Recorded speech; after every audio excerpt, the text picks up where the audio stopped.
पाकिस्तान का जो मौक़िफ़ है, पाकिस्तान जो पोजीशन है, वो हम जो मुकदमा है वो दुनिया के सामने या मेंबर स्टेट्स के सामने रखे। उस लिहाज से मेरे ख़्याल में हमारा दौरा काफ़ी कामयाब था।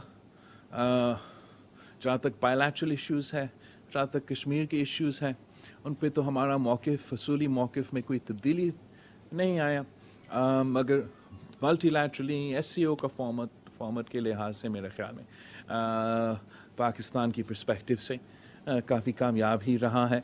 और जबकि हम पे पाबंदी है कि हम एक दूसरे के जो बायलैटरल इश्यूज़ हैं या इख्तिलाफ़ात हैं उनको नहीं उठा सकते हैं उस तरीके से, मगर डिप्लोमेटिकली और उस दायरा में रह के हमने हर वो पॉइंट उस तरीके से नहीं उठाया, मगर साथ साथ उठाया भी से जो हमने समझा ज़रूरी है। मसलन जहाँ तक यूनिलैटरल एक्शन जो इंटरनेशनल लॉ को वायलेट करता है, United Nations security council resolutions को वायलेट करता है, उसका हमने मज़म्मत किया। वहाँ हमने अपना स्टेटमेंट में पॉइंट आउट किया कि ये तो यूनिलैटरली भी जो यूनिलैटरल एक्शन था एक तरफ बायलैटरल एग्रीमेंट्स का ख़िलाफ़ वर्जी है, इंटरनेशनल लॉ का ख़िलाफ़ वर्जी है और SCO के ऑब्जेक्टिव्स के ख़िलाफ़ है।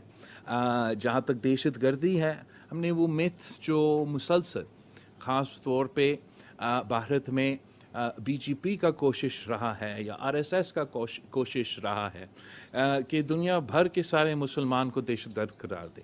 अगर वो मुसलमान भारत में रहते हैं तो उनको भी दहशतगर्द करार देते हैं, और कोई पाकिस्तानी नज़र आता है तो उनको भी वो दहशतगर्द करार देते हैं।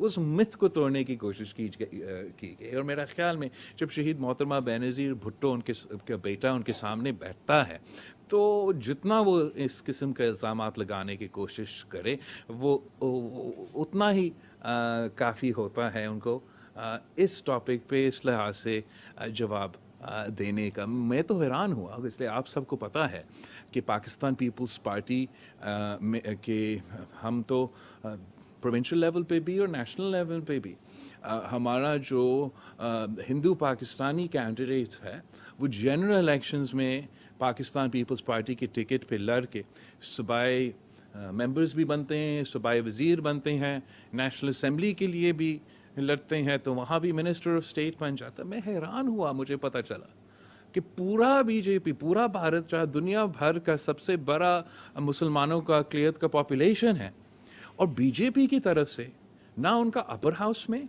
और ना उनका लोअर हाउस में एक मुसलमान है। तो मैं ये चीज़ देख के हैरान भी हुआ, खुश हुआ कि मुझे ये मौका मिला कि मैं भारत का मीडिया से भी गुफ्तगू करें। इसलिए अगर हम जो भी आपका ख्याल होगा RSS के बारे में, हिंदुत्व के बारे में, BJP के बारे में, आपने अपना कम्युनिकेशन भारत के अवाम के साथ रखना है। तो मेरा ख़्याल में भारत के मीडिया के साथ इंगेज करना, हमें ये भी मौका मिला कि वो झूठ जो प्रोपेगेंडा भारत के अवाम को खिलाया जाता है उसको भी एड्रेस करने का मौका मिला। तो ओवरऑल उस लिहाज से, मल्टीलैटरल के लिहाज से, SCO का लिहाज से, अपना मकसद, अपना मौक़िफ़ सामने रखने के लिहाज से बहुत ही कामयाब रहा। मैं जानता हूँ कि काफ़ी ऐसे लोग थे जो उम्मीद रखे बैठे थे कि बायलैटरल रिलेशंस में कोई बेहतरी इससे आए, मगर ना हमारा जाना का मकसद ये था।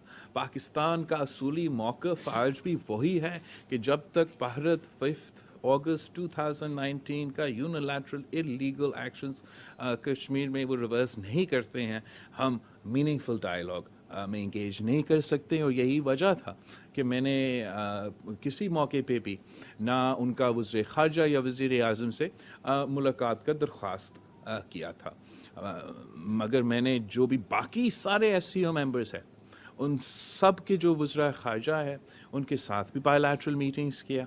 और आज मैं आपके पास हूँ, ये प्रेस कॉन्फ्रेंस कर रहा हूँ, इस्लामाबाद की तरफ जा रहा हूँ जहाँ अफ़गानिस्तान का इंटरिम वज़ीर ख़ारजा, चीन का वज़ीर ख़ारजा इंशाअल्लाह ताला मौजूद होंगे। हमारा बायलैटरल मीटिंग्स होंगे और हमारा ट्रायलैटरल मीटिंग्स होंगे। तो आपका बहुत शुक्रिया। मैं आपका